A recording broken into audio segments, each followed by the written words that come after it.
Estamos de volta nesse terceiro bloco do Ponto com o News. A gente recebe o advogado Joel Coimbra, o doutor Joel, ex-procurador-geral do Estado do Paraná, fala com a gente nessa manhã para analisar um pouco até como esse ano foi, né? Afinal, esse ano no meio jurídico foi bastante movimentado. Bom dia, doutor. Bom dia, Ronaldo. O que não faltaram foram denúncias, foram processos e até personalidades famosas da política se tornando réus, como o ex-presidente Lula. O ano de 2016 ele foi um ano incomum, não é? Assistimos uma verdadeira revolução na área da justiça. Até estávamos acostumados com aquele ambiente de uma relativa calmaria, inclusive a imaginar que certas categorias de pessoas eram inacessíveis à justiça, e o que nós vimos esse ano foi verdadeira caça, e uma caça intensiva às figuras mais expressivas da República, o que demonstra uma mudança e talvez possamos dizer assim um sinal de novos tempos, não é? Esse aspecto é bastante relevante, né, significativo, porque a gente teve nesse ano o impeachment da ex-presidente Dilma, a gente teve a cassação de Eduardo Cunha, a prisão de Eduardo Cunha, o presidente do Senado se tornou réu, o ex-presidente Lula réu já em 5 processos, 3 pela Lava Jato e mais 2 por 2 outras operações. Quer dizer, são muitas pessoas que, como o senhor mesmo disse, pareciam inacessíveis e que se tornaram réus. Isso se deve ao quê? A legislação passou a ser efetivamente trabalhada, praticada, a justiça se tornou um pouco mais combativa? O que está acontecendo, doutor? Olha, na verdade, o Brasil mudou.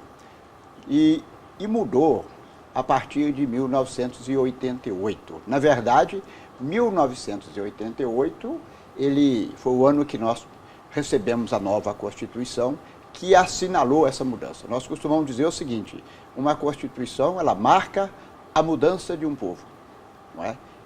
Então, nós tivemos, com a Constituição de 88, não apenas uma lei magna, uma nova diretriz, mas a expressão de uma nova mentalidade, de um novo sentimento. E, evidentemente, que para que aquele sentimento fosse efetivado, fosse colocado em prática, nós precisávamos de mecanismos. Precisávamos de uma nova legislação, mas precisávamos também de novas pessoas adaptadas a essa nova legislação, dispostas a colocar em prática essa nova legislação. E isso foi acontecendo. De 1988 para cá, tivemos assim um caderno de leis que foram se modernizando, e também a administração pública foi e está se aprimorando, não só através da admissão de novos magistrados, novos membros do Ministério Público, novos policiais, mas também de novos mecanismos, né? Por exemplo, mecanismo de investigação, que antes nós não dispunhamos, possibilidade de certos atos processuais que antes nós não dispunhamos, e tudo isso influiu para que essas coisas acontecessem. E soma-se a isso também a evolução das comunicações, principalmente através das redes sociais, onde a população pode conversar, informar, denunciar, cobrar. Tudo isso formou um conjunto que está refletindo nessas ações que nós já dissemos revolucionárias, que está empolgando umas pessoas, aterrorizando outras, mas a verdade é que nós estamos diante de um novo Brasil. O senhor pontua de maneira muito positiva essa ideia de que estamos diante de um novo Brasil.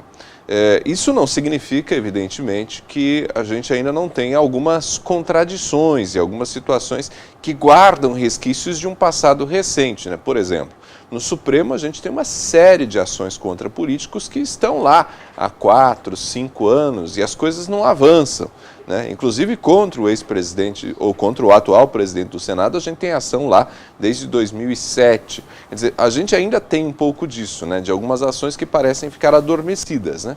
Sim, e nós não podemos pensar que nós vamos conseguir um mundo perfeito, não é? A busca da perfeição é um desafio que tende a se frustrar sempre.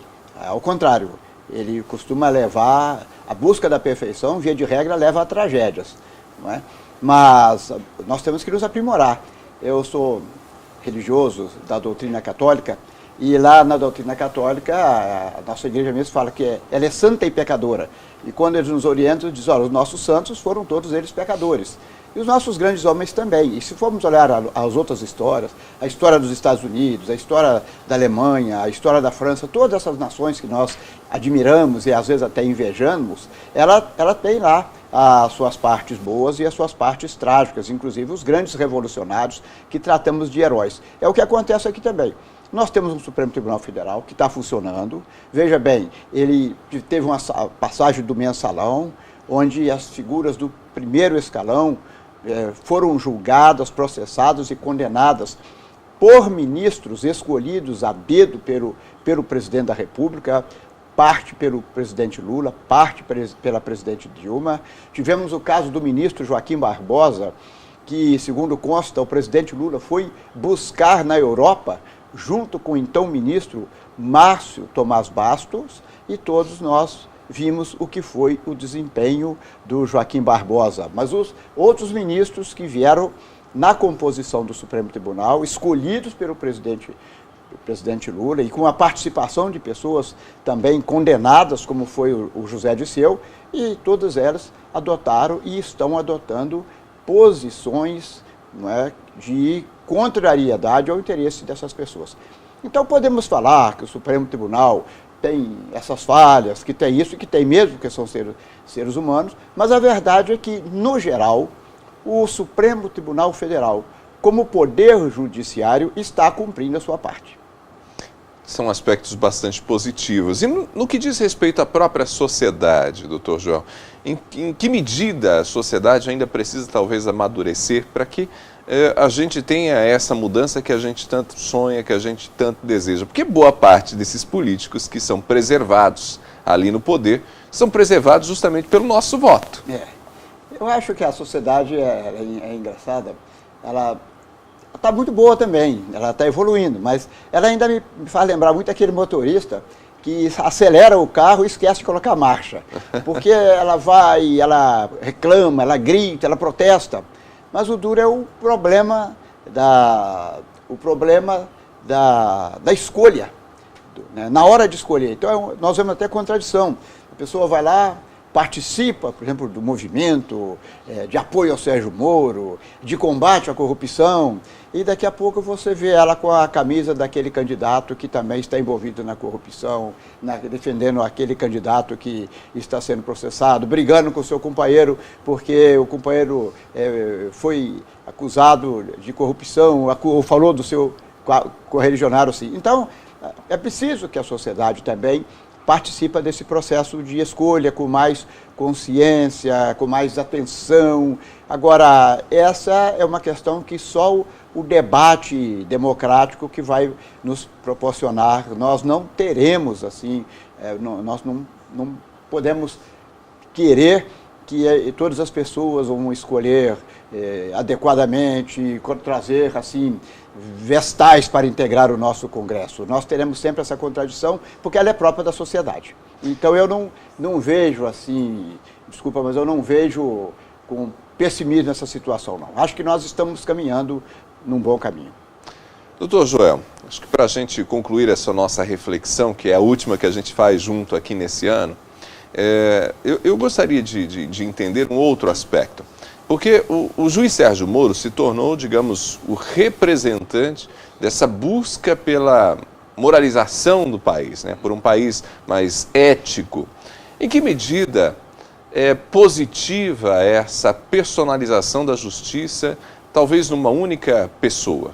É uma questão de circunstância. Eu conheço o Sérgio Moro, aliás, eu vi o Sérgio Moro crescer, e conheço o Sérgio Moro como conheço tantos outros magistrados, e posso afirmar com muita tranquilidade que o Sérgio Moro está fazendo, os outros magistrados também fariam e farão quando os processos caírem nas mãos dele. Até porque podemos perceber o seguinte, que as ações do Sérgio Moro, elas são todas elas objetos de controle de instâncias superiores. Então, as decisões dele, muitas delas, são levadas, por exemplo, ao Tribunal Regional Federal, que é a instância superior, e são levados também ao Superior Tribunal de Justiça, ao Supremo Tribunal Federal, e as suas decisões são todas elas respaldadas. Isso significa que o judiciário, como um todo, ele está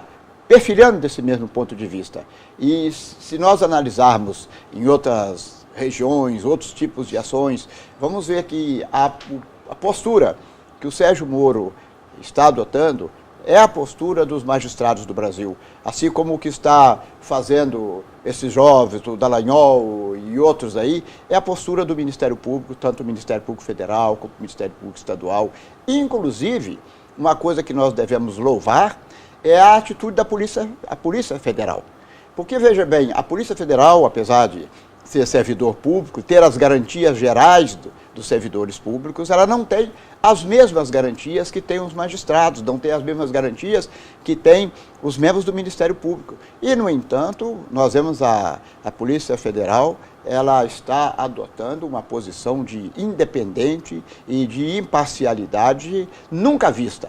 Se eu tivesse que falar assim, o que me surpreendeu nisso tudo, para mim, a surpresa agradável é a posição da Polícia Federal, que sem dispor ainda de um quadro de garantias, como dispõem os magistrados, os membros do Ministério Público, ela está atuando com uma admirável independência. O senhor cita a Polícia Federal e, de fato, é algo que a gente precisa registrar, né? Porque a Polícia Federal ela está diretamente subordinada ao Ministério da Justiça. Exatamente. E conseguir, diante, talvez até de pressões políticas que o Ministério da Justiça sofre e exerce sobre a Polícia Federal, conseguir dar conta disso, sendo o mais independente possível, é algo louvável. E aí até louvar a posição, como de certas pessoas, até certos ministros, como nós vimos recentemente, o José Eduardo Cardoso, que, apesar das críticas que recebe, ele é um jurista, ele é um grande professor universitário, inclusive, que certa vez foi cobrado e disse, olha, eu não tenho como dominar a Polícia Federal. Na verdade, nessa expressão, nós vimos também a recusa do ministro em interferir para impedir a atuação da Polícia Federal. Então, nós vemos isso, quer dizer, a Polícia Federal subordinada ao ministro da Justiça, que está subordinado ao presidente da República, que vê as suas figuras mais importantes, de suas pessoas de confiança, do seu governo, sendo indiciadas, sendo preso, ele também na iminência de ser preso, mas ele mantém essa posição. Isso expressa a força da nação brasileira, que realmente ela impede que os governantes lancem mão de medidas de exceção para impedir o regular curso das coisas. Doutor Joel, mais uma vez obrigado pela disposição de falar com a gente. Essa que é a nossa última conversa do ano. O senhor sai agora de férias, então boas festas e até o próximo ano.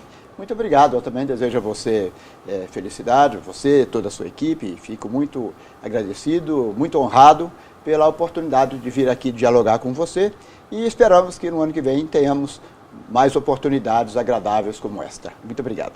Dr. Joel Coimbra conversou com a gente nesta manhã, avaliando um pouco o que foi o ano de 2016 no campo da justiça, né? Muitas personalidades políticas importantes sendo presas, se tornando réus, né? Em várias ações. Nós falamos um pouco sobre esse assunto.